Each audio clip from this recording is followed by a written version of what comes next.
Good morning, everyone. I'm Habiba Dimbil, a safety officer from the FMS team in Mohab. Today I'm going to introduce the facility management and safety standards.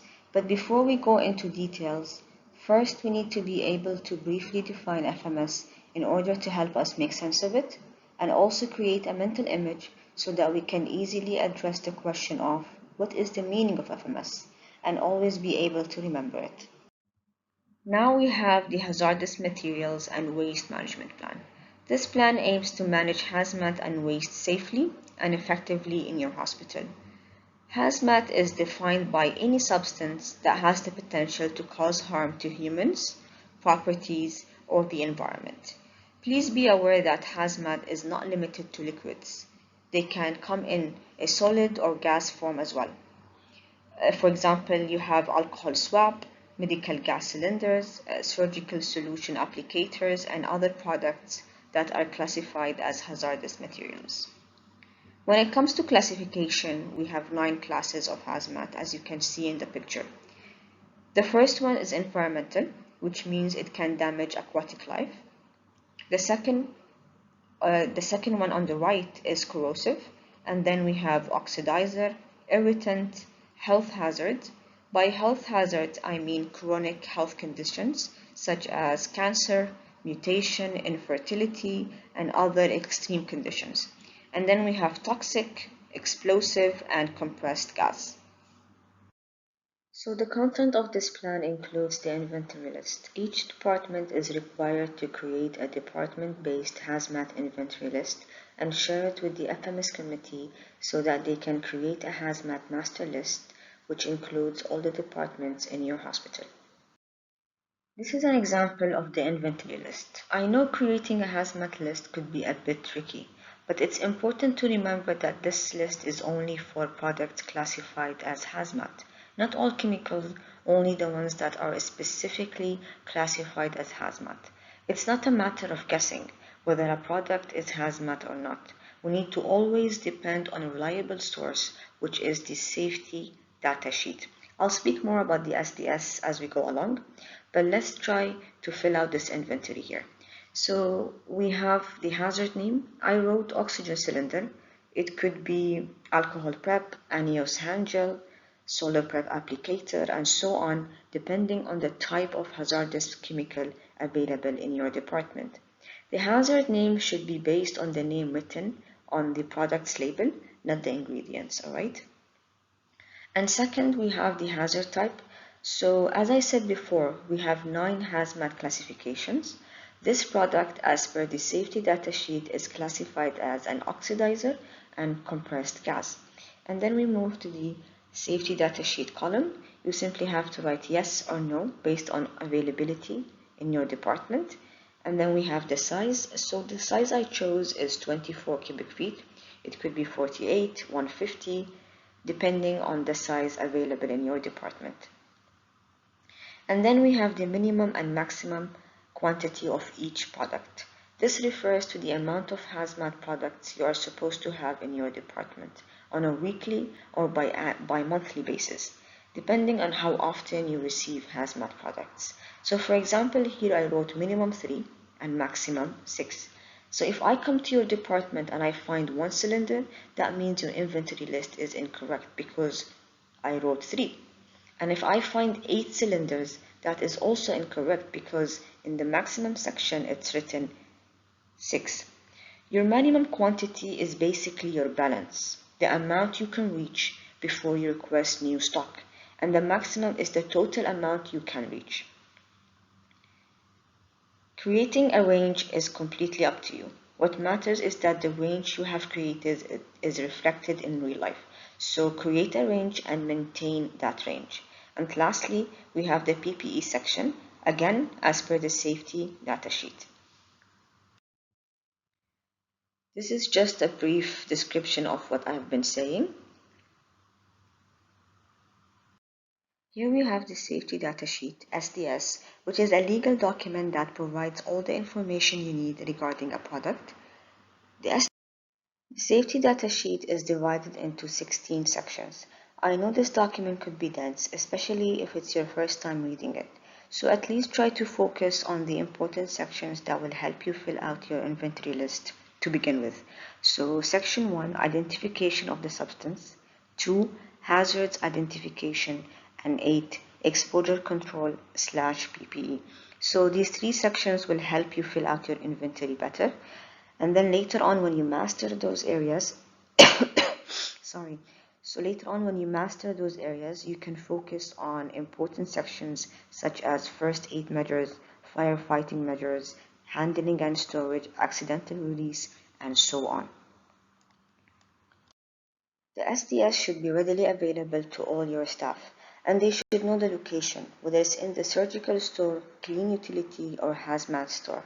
Each staff should know where the hazmat file is kept. Sometimes when I visit a department and ask about the hazmat file, they say, "Oh, sorry, the person responsible of the hazmat file is not available today." I understand that each department assigns a specific person to take care of the hazmat file, but everyone else should at least know the location of the file, because in case of a chemical spill emergency, any staff member should be able to get the safety data sheet. When it comes to proper storage of hazardous materials, we need to make sure appropriate cabinets are used. It has to be fire rated or metal.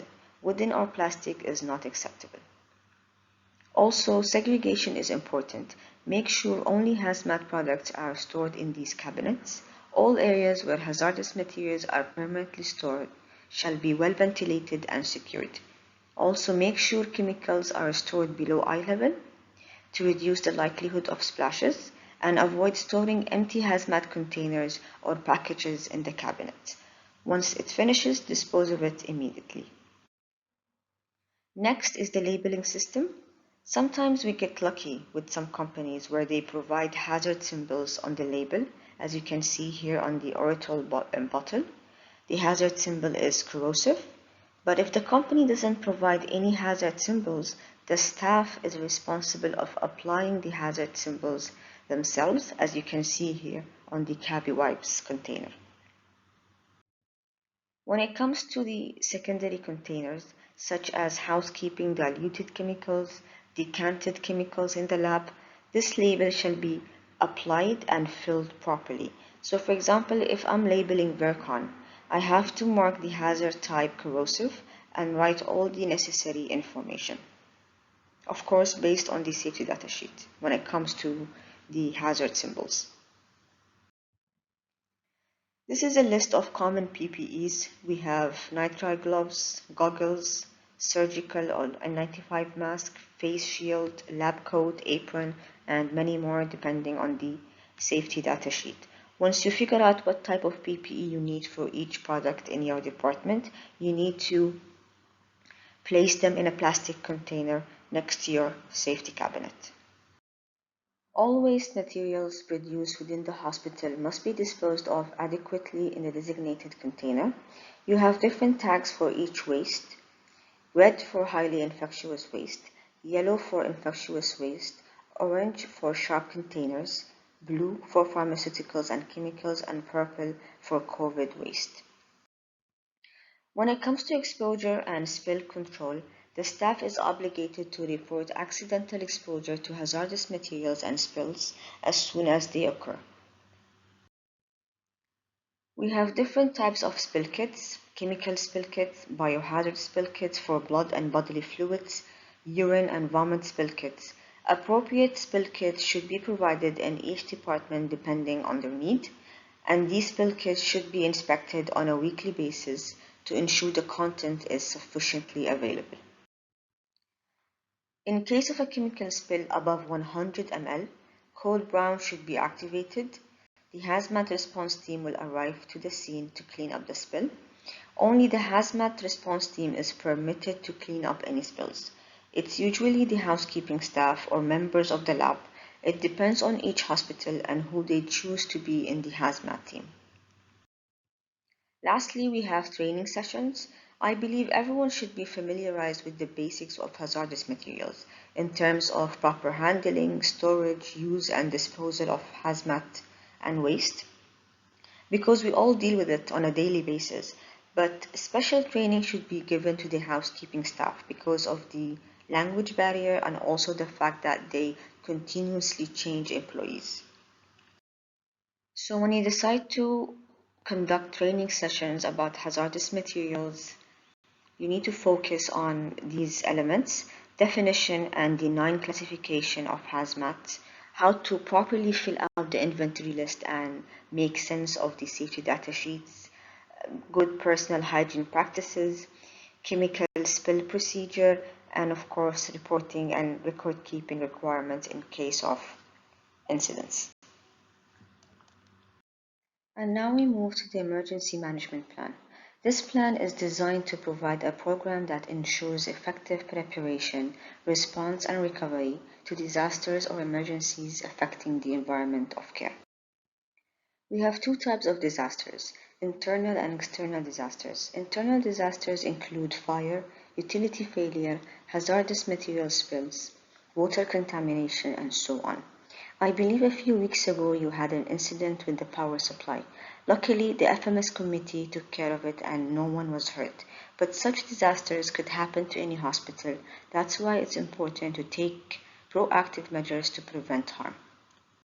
External disasters include mass casualty due to food poisoning, car or bus crashes, and also natural disasters such as earthquakes, flooding, epidemics, and then we have less common disasters such as bomb threats and terrorist attacks. Each hospital has a specific role when disasters happen. In case of an internal disaster, the hospital should respond according to the guidelines. A detailed description is available in the FMS manual. You can take a look later on when you have time. When it comes to external disasters, hospitals should provide support and assistance. For example, a few weeks ago when you had the power supply issue, patients were transferred to other hospitals. Also during COVID, maybe some of your staff went to other hospitals to provide their assistance. So those are some of the examples of the kind of support and assistance hospitals provide during disasters. Now we have the emergency codes. I believe you already have one in the back of your badge. You can take a look if you have it on you right now. You need to familiarize yourself with these codes. For example, in case of a chemical spill, you need to activate code brown. In case of fire, you need to activate code red. And for evacuation, code green, and so on. Lastly, we have the response assessment. The disaster committee is responsible of evaluating the hospital's response during disasters by filling out the disaster debriefing evaluation form to make sure all the right actions were taken, and if not, what can you do to improve?